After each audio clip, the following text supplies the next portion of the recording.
अद्भुत ज्ञानवन YouTube channel में आपका तहे दिल से स्वागत है। आज मैं आपको बताऊंगी कि मनुष्य जैसे कर्म करता है उसी के अनुसार उसे फल की प्राप्ति मिलती है। अतः आज मेरी कहानी का नाम है जैसी करनी वैसी भरनी। छोटेपुर गांव में एक गरीब लड़का रहता था जिसका नाम था मुरली। इतनी बड़ी दुनिया में उसका कोई भी न था, न माता पिता न भाई बहन। धन के नाम पर भी उसके पास सिर्फ एक टूटी हुई झोपड़ी थी, परंतु वह बहुत ही परिश्रमी लड़का था। वह हर काम को बड़ी ही जल्दी सीख जाता था और मन लगाकर मेहनत से काम करता, इसलिए उसे गांव में लोगों के पास काम मिल जाता और वह खुशी खुशी अपना गुजारा करता। मुरली गांव में अपने से बड़ों का बहुत सम्मान करता था, इसलिए सभी गांव वाले उसको बहुत स्नेह भी करते। यदि गांव में कोई लाचार बूढ़ा इंसान मिल जाता तो उसकी मुरली हमेशा मदद कर देता और हर इंसान उसे सुखी रहो तरक्की करो के आशीर्वाद देते थे। उस गांव में एक बूढ़े हलवाई शियाराम रहते थे। उन्होंने उसे अपने यहाँ काम पर बुलाया। मुरली ने उसके साथ शादी में बड़ी लगन से सारे काम फटाफट निपटाए। सियाराम ने घर आकर उससे कहा, बेटा मैं बूढ़ा हो गया हूँ, तुम मेरे यहाँ भी काम कर लिया करो। तुम्हें अपने लिए खाना भी नहीं बनाना पड़ेगा और मेरे साथ ही रह लिया करना। तुम्हारी झोपड़ी तो वैसे ही बहुत टूटी हुई है। मुरली अब सियाराम के साथ रहकर बहुत बढ़िया खाना बनाना सीख गया था। गांव में सब उन्हीं लोगों से खाना बनवाते। एक दिन अचानक सियाराम की मृत्यु हो गई। मुरली सियाराम को अपने पिता की तरह स्नेह करता और उनकी मौत पर बहुत दुखी था। सियाराम का बेटा अपनी पत्नी के साथ एक शहर में रहता था। उसे सियाराम की मौत का संदेश भेजा गया, परंतु वह अपने पिता के अंतिम संस्कार करने भी न आया। तब गांव के लोगों के कहने पर मुरली ने ही सियाराम का अंतिम संस्कार कर दिया। अब मुरली सियाराम की बूढ़ी पत्नी की देखभाल करता और अकेला ही शादियों में खाना बनाने का काम करता। उसके खाने में जादू था। वह कम लागत में ही शादी में ऐसा खाना बनाता कि सब उंगलियां चाटते रह जाते। उसने कुछ ही दिनों में अपना नाम और पैसा काफी कमा लिया था और एक नया घर भी बनवा लिया। सियाराम की पत्नी ने उसकी शादी एक बहुत ही सुशील लड़की से खुशी से कर दी। मुरली खुशी से अपना काम कर रहा था, तभी अचानक सियाराम का बेटा हरिया गांव में आ गया। उसने अपना घर खाली करने के लिए मुरली को बोला और कहा, अब मैं और मेरी पत्नी यहीं रहेंगी। सियाराम की पत्नी ने हरिया को बहुत समझाने की कोशिश की कि तुम दोनों एक ही घर में रह लो।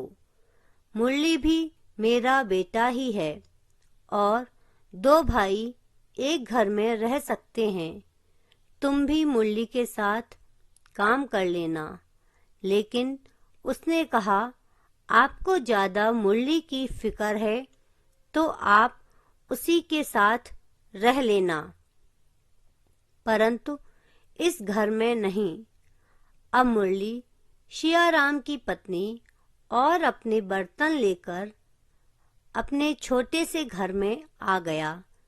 सियाराम की पत्नी ने मुरली की पत्नी के हाथों घर में पूजा करवाई और मुरली से बोली, भगवान हमेशा अच्छे लोगों की मदद करते हैं, तू परेशान मत हो, भगवान तेरी सदैव सहायता करेंगे।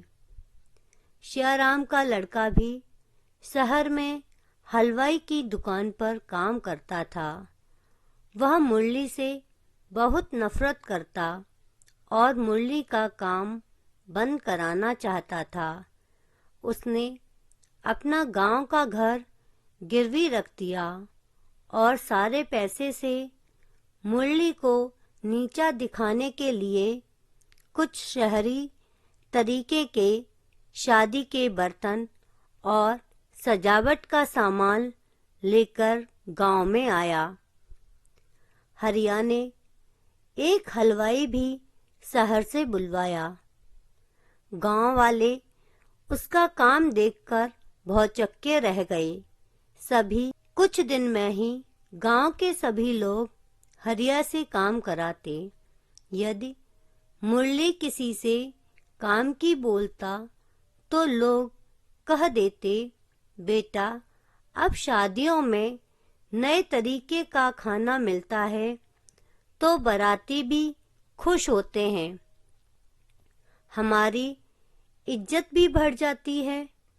4 पैसे ज्यादा लेता है तो क्या हुआ, शादी में रौनक ना हो तब तक अच्छा नहीं लगता।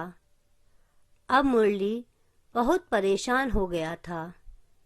उसके पास अब पैसे ना थे, फिर भी मुरली के मन में हरिया के लिए जलन भाव ना थी और वह गांव में मजदूरी करने लगा और उसने सियाराम की पत्नी को कुछ ना बताया। हरिया का काम अच्छा चल रहा था, फिर भी ज्यादा पैसे कमाने के लालच में हरिया शादी के खाने में मिलावट करने लगा, जिससे खाना तो स्वादिष्ट बनता, लेकिन एक दिन खाना खाने के बाद सभी बीमार पड़ गए। सभी लोगों को डॉक्टर के पास ले जाया गया। तब डॉक्टर ने बताया कि गलत खाना खाने से सबकी यह हालत हुई है। यह सुनकर हलवाई तो जल्दी से शहर भाग गया, परंतु हरिया को सब गांव वाले पकड़कर पीटने लगे। उधर से मुरली आ रहा था। उसने जब हरिया को देखा तो उसे बचाने आ गया। उसने सब लोगों को समझाकर बड़ी मुश्किल से हरिया को बचाया और बोला, मैं आप लोगों से माफ़ी मांगता हूँ, अब यह ऐसा कभी नहीं करेगा। सब गांव वालों ने कहा, हरिया हम सभी लोगों की दवा का खर्चा देना होगा। तब बड़ी मुश्किल से मुरली के समझाने पर उन लोगों ने कुछ दिन की मोहलत दी। आज हरिया को अपनी नीच सोच पर पछतावा हो रहा था। उसने मुरली से माफ़ी मांगी। हरिया आज अपने किए पर बहुत शर्मिंदा था। मुरली ने उसे माफ़ कर दिया। अब हरिया को अपना सारा सामान बेचकर लोगों के पैसे चुकाने पड़े। उसको सब बुरी नज़र से देखते और कोई उससे बात ना करता। इसलिए एक दिन हरिया मुरली को बिना बताए रात को घर छोड़कर चला गया। मुरली फिर से लोगों के यहाँ शादियों में काम करने लगा। हरिया को अपने गलत कामों की सजा मिल गई थी।